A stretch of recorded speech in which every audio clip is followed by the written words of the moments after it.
So we did it.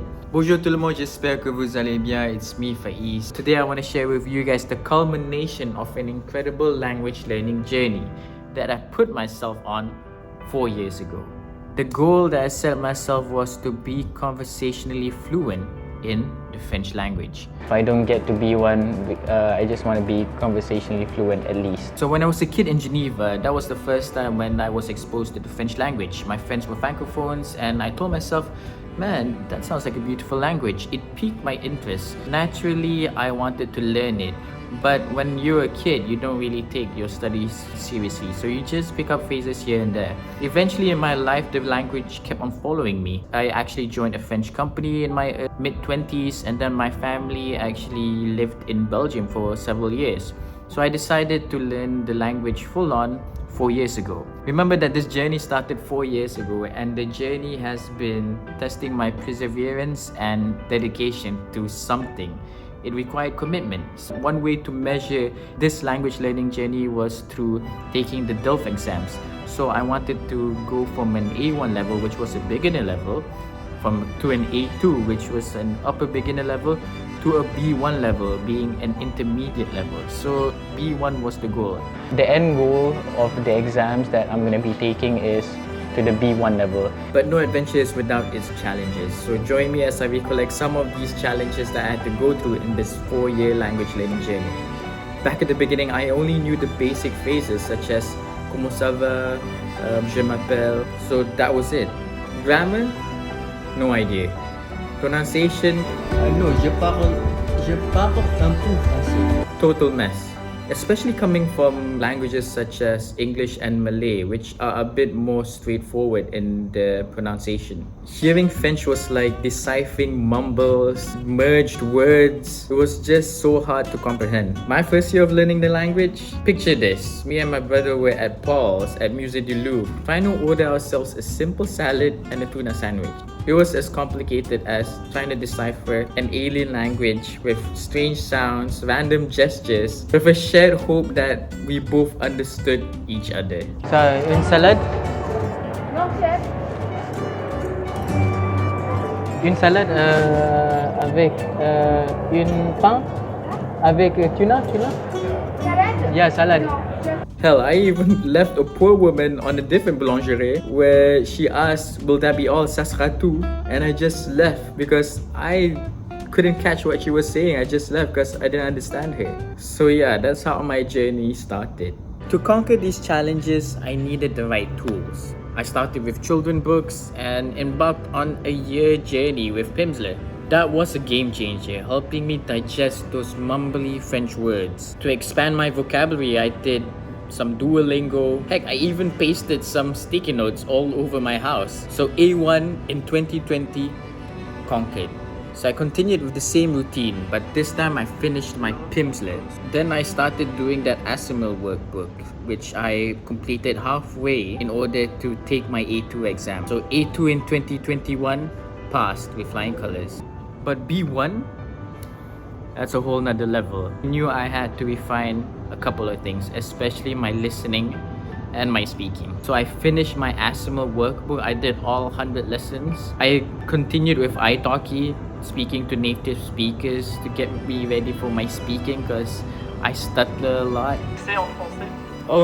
Je pense que ouais, c'est plus mieux maintenant quand je réfléchis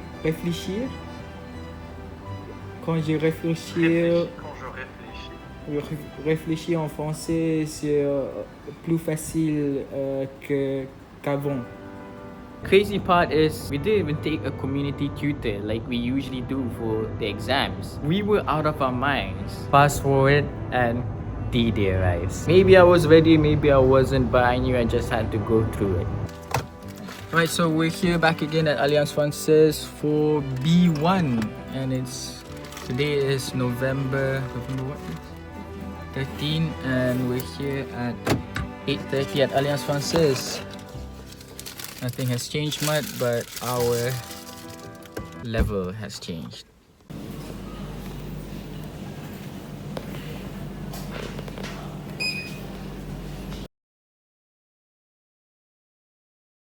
But the story doesn't end there. Obviously, there's the results, and let's see if these 4 years of self-learning at home finally paid off. I saw it back in the future. Did I or did I not pass my exam?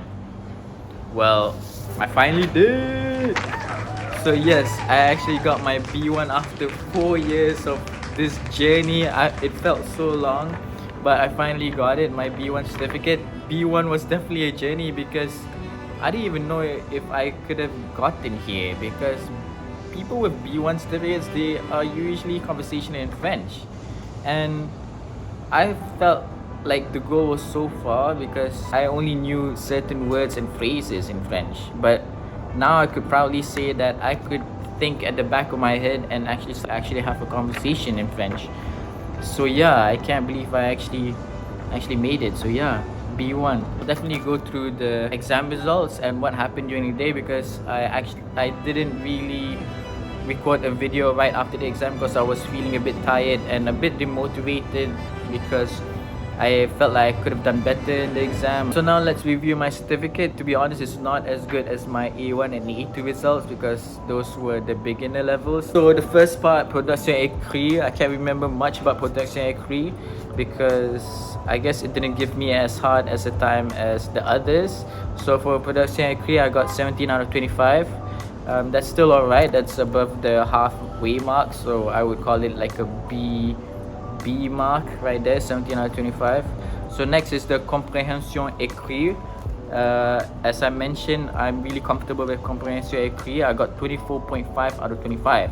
I think it's because I really appreciate reading bande dessinées, the French comics, so I'm really used to reading and comprehending the gist of what's going on in a comic book, in an article, etc. So it was a bit easy for me to answer those questions after reading those articles. Alright, so now we're going to talk about the production orale. Production orale is the speaking part, and I remember I did well in the first question, like first two questions of the speaking part, but I remember the last question when the examiner was asking me to explain the benefits of this community having an app where they could actually share old stuff.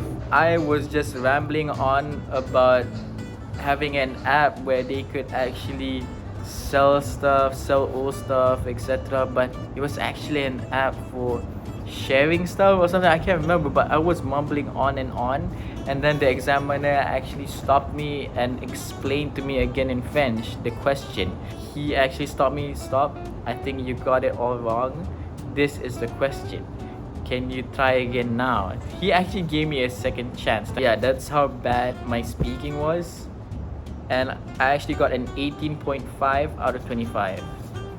Yeah, I'll take that. Alright, the final part. This part is the one that I dreaded the most, which was the listening, comprehension orale. And surprise, surprise, I actually did the worst in my listening. There was actually a part where they interviewed a mayor. They interviewed a mayor about implementing some cycling lanes for the city, but I really couldn't make out what the mayor was saying because he was speaking so fast in the interview. It's like he was rushing to another place. There was actually a part where I didn't even answer because all I heard was mumbly merged words, which was my nightmare. So surprise, surprise, I got 12 out of 25. That's so bad. Is that even more than half? Dude, that's below half. So yeah, 12 out of 25. My comprehension oral was so bad. I really need to listen more. I definitely don't listen to French so much. It's because the way to improve listening in French is to listen to French podcasts, or the most fun way is to watch French movies, because if you watch French movies, a lot of people are having conversations here and there. You actually pick up what they're trying to say. But I don't do that a lot because I'm not really interested in French movies. There aren't a lot of French movies that interest me. because French movies are more dark, and I'm more interested in fun and adventurous stuff. But once in a while, Netflix does come up with fun French movies such as Lupin. Well, French series such as Lupin, I think that's famous in the world, and some other ones. From time to time, they do come up with some gems, and I think that's the only time that I actually listen to and watch French movies. That's why my comprehension oral is only 12 out of 25. I guess I need to watch more French movies, listen to more podcasts. If you average all of this out, you get the total. The total would be 72 out of 100. So I got 72 out of 100 for my B1 exam, which is definitely different than my A1 and A2 results. 72. I guess it's not as bad as I thought it would be, but I definitely could do better. Yeah, that's my B1 journey, guys. I hope you guys enjoyed this whole journey of me trying to get to this level. D'accord, je vais finir cette vidéo en français pour vous. Merci pour votre soutien incroyable. Ils m'ont donné beaucoup de motivation pour continuer à apprendre le français. Vos encouragements ont été super importants pour moi. N'oubliez pas de regarder de ma vidéo où je parle pour la première fois avec des Québécois. Pour la suite, je ne sais pas encore. Peut-être le niveau B1? Non. Le niveau B2. Je suis désolé parce que j'ai dit B1. Restez ici pour la prochaine aventure. À bientôt.